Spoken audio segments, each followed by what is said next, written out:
of the economies to aging of population, healthcare, education. These are the things which will determine also our capacity of being competitive in the future. And there are certainly two drivers, if I would need to summarize, of the, which are of the crucial importance for the success in the R&D area in the future. One is cross-thematic approach, and another is cross-border approach. And here we are.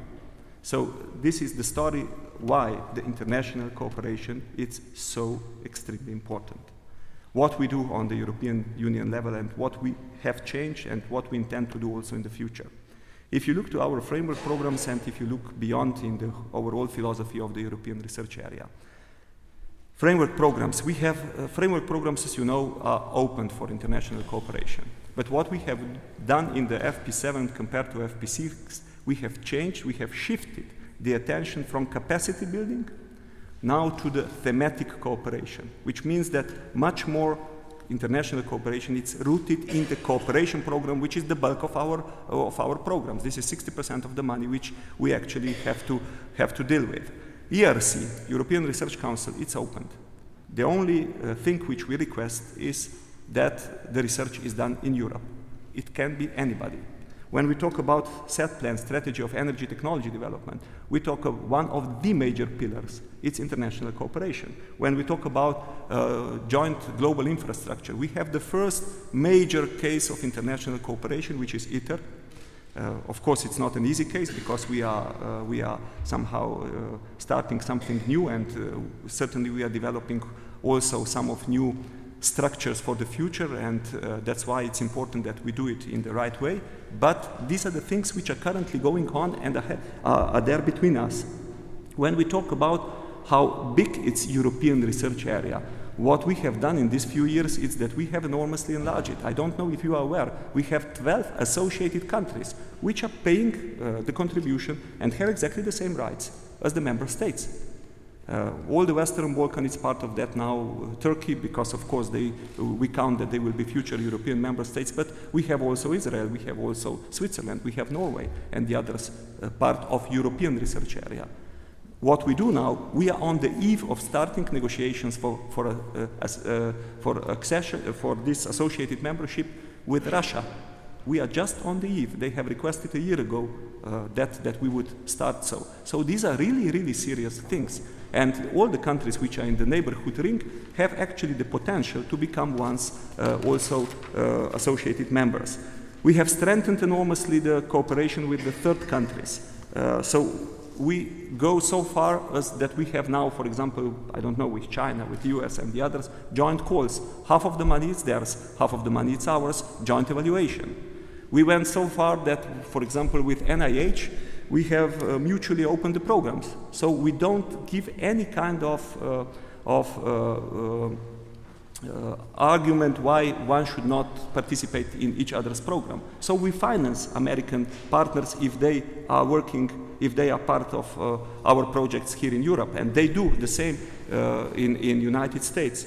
So with Africa, we have really embarked in the last 2 years in a serious program of cooperation, and South Africa is really playing a wonderful role in this respect and helping us all that we move ahead, but it's more than that. It's African Union, it's us here, and we try to move in a kind of systematic and consistent way. Finally, we have strengthened in one of the 5 activities in the European research area, we have adopted also an activity which is called Strategic Framework for International Cooperation.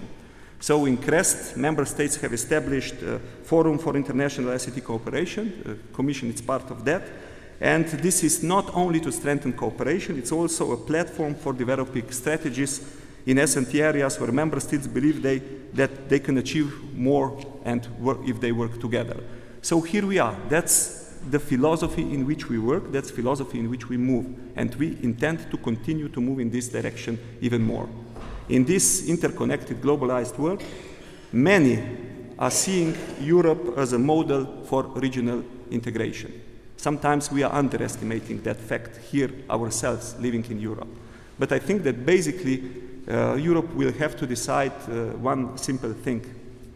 If I put it in one sentence, either we will remain the team of stars, or we want to be a star team. Thank you. Thank you, Commissioner. Just on the sum of all of those areas of cooperation, as you've listed them, many of them, I guess, as you described them, are in relatively early terms, some even under exploration. Do you have any sense of the concrete form that these will express themselves in? I mean, I can appreciate first we have to build the structures and infrastructures, but do you have a sense of what you're driving towards? So if we sign up with the Russians, if we're doing cooperative research with US or China or elsewhere, what particulars are we focusing on, and what kind of outcomes are we hoping to achieve? You know, we have, what is important is that we have, with all these countries, S&T cooperation agreements. So if we have agreements, if we have institutionalized the way to deal with those countries, let's use the institutions which we have inside that. So if we have yearly, twice regular or once irregular meetings, let's use that steering committees and so on, that we determine what are the topics which we should focus together. Let's use them in the best possible way, and that's why I think it's so crucial that we moved from this capacity building logic to thematic approach, because this is giving us enormous opportunity that we actually discuss substance, which we have not really discussed many times in the past. Okay, thank you. So in other words, it's from design to substance is the next part of the journey, in essence, is what you're saying. If we could turn then to our next panelist, and that is Cyrille van Effenterre, who is the president of ParisTech. You have the floor, same theme, and your opening remarks, please. Well, thank you. First of all, I will say, I guess I am the only or one of the few French people attending this meeting. So my main task is to remember all of you that there is still non-native and English speaking in the world, and you have to bear my poor English. Secondly, I will take the point of view of an education institution and focused just on innovation and not on R&D. Well, it's easy to have a lot of ideas of innovation, but what will be the next step tomorrow morning when I come back to my school? What do I have to do with the students and with the researchers and with the teachers? So there is, I have no answer, but there is three questions. What are the main tasks of the education system institution in the field of innovation? What are the tools that we are able to use for that purpose of innovation? And what do we need at the national level, at the European level, or is the international collaboration an appropriate level for that purpose? Well, the main role of the higher education system is to, in the science and technology field, is to prepare the students to the real life, and the main task is to change their mindset in the field of when they are engineers or scientists, to be prepared to be in the real life in the companies, and to develop their skills, to foster their wish or their will to make money, and also to develop the desire of the researchers and the teachers to make his own enterprise, to develop patents with companies and with partners. So what are the main tools we have in our hands in order to do that?